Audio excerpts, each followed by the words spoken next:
My name is Fred Murimi. I am the managing partner for Centum Capital Partners, a role which I've held for the last 5 years, but I've been in the Centum Group for 8 years now. In my role, I oversee the investments in private companies that Centum has made across different sectors. Today I'll be speaking about one of our investments, which is in Isuzu, East Africa Limited. Centum has been in the business for a long time. Isuzu East Africa Limited was previously known as General Motors East Africa Limited. General Motors East Africa came into the country in the 70s, and at that time, as part of supporting the local content, then partnered with a government institution, ICDC, Industrial and Commercial Development Corporation, which is one of the shareholders and indeed the founding shareholder of Centum. And it was one of the few vehicle assemblers in the country, and we have carried on even as Isuzu East Africa as one of the few vehicle assemblers in the country. Centum then got an opportunity in 1992 to acquire shareholding in then General Motors East Africa Limited, and that's shareholding that we have now held for 28 years.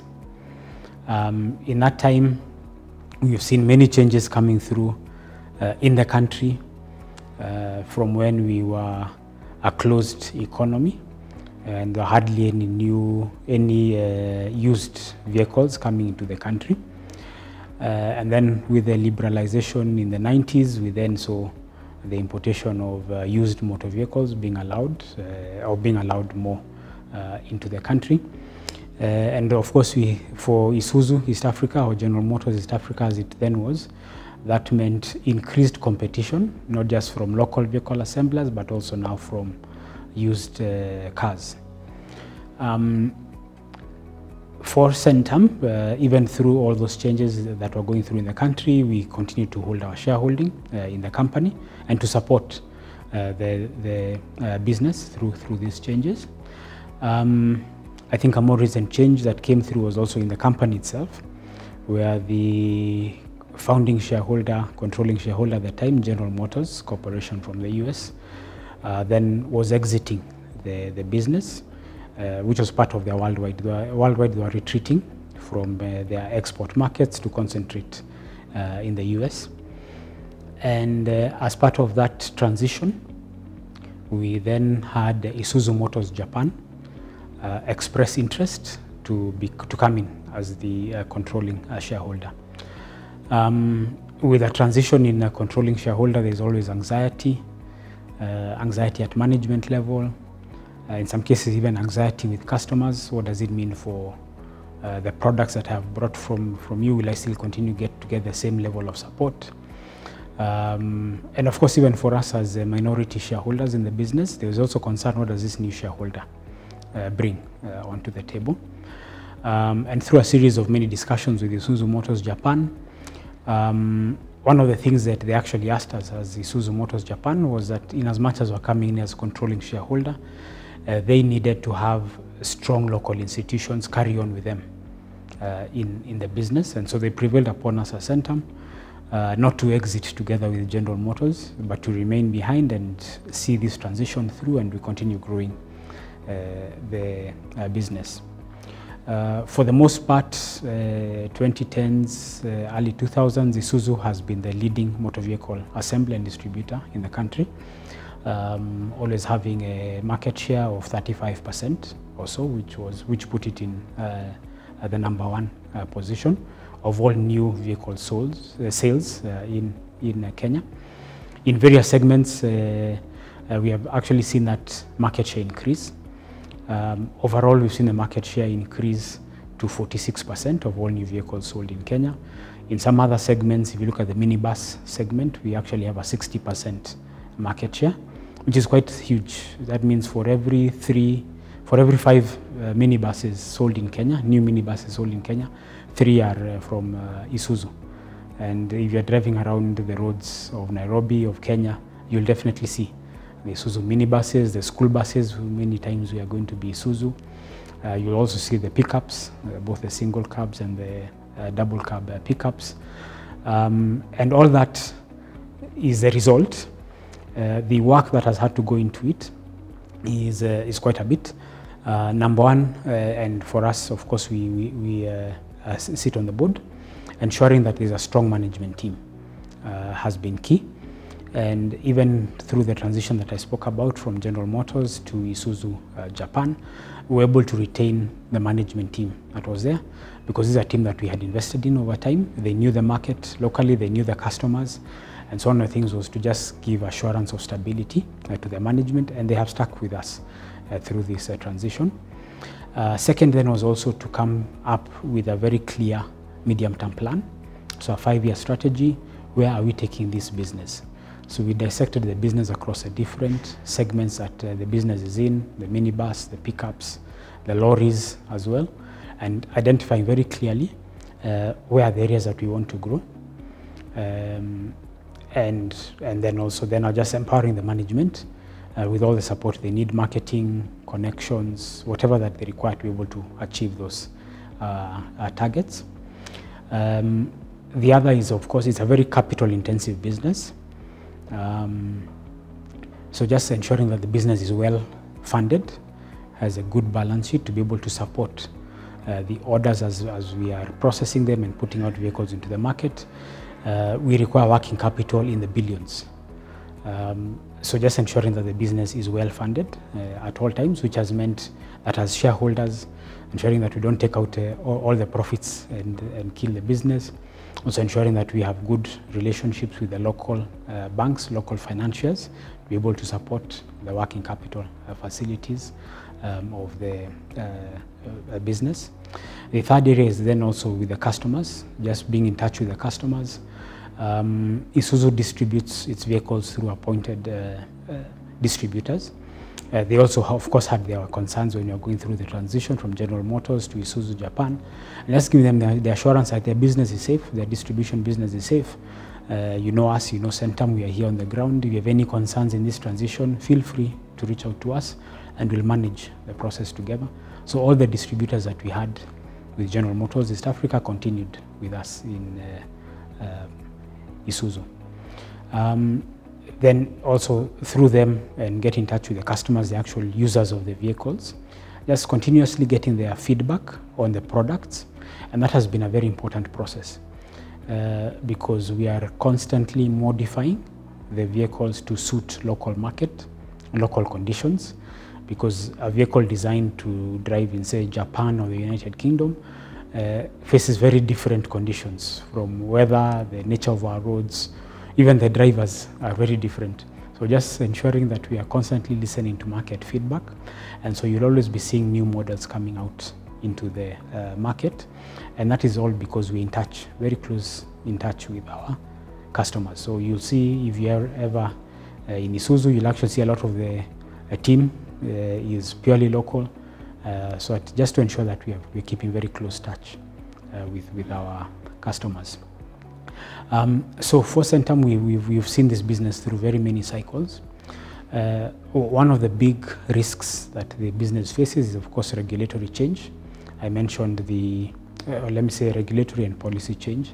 I mentioned earlier when we were looking at liberalization of the economy, just being able to respond to now we are competing with used vehicles which are cheaper, but still ensuring that the business remains competitive. We have also seen in some cases changes to vehicle standards, what can be imported, and just through Centum and our connections, because we are here, we are local, we are then able to influence some of these policy changes so that it's not drastic, but also that because there's a local assembly manufacturing market in the country, that business is kept, because it's a big employer in this country, contributing to paying taxes, and want to make sure that our vehicle market is not all being exported, that we have content that is being produced locally.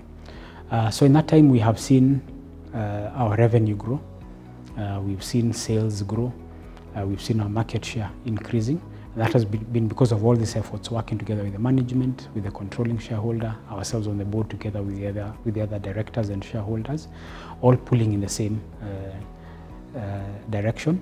And for us, anytime, any company we are in, we always make sure that we have a very clear strategy, very clear plan, so that everybody is pulling in the same direction. It's very disruptive to a business, to management, when you start off in one direction. Perhaps you say we want to grow in the minibus segment, and then halfway through, or in the first year, you then tell management to retract. No, now we want to go into the pickups. To stop that and restart and go into another business means there's quite a bit of time lost. So that process of bringing everyone together to be very clear about what the opportunities are, for us is key, and that's a very big value add that we bring on board. Of course, working with the other shareholders, working with the other directors, but like in the case of Isuzu, we were very clear they needed a local partner like ourselves to work with them through this journey, because they were new into the country as shareholders in a local assembly business. So that transition happened in 2016, and since then we've only seen our revenue, our sales growing, meaning that customers are choosing to buy more and more from us, which is what any business wants. So at the time that General Motors was in the business and leaving, the company General Motors East Africa was primarily distributing vehicles only in Kenya, and that was by virtue of the agreement that we then had with Isuzu regarding sales of their vehicles in the region. So part of the value add that Centum brought was, during the transition from General Motors East Africa to Isuzu Japan, was then to negotiate that for our company here, we then get rights to assemble and distribute in the East African region.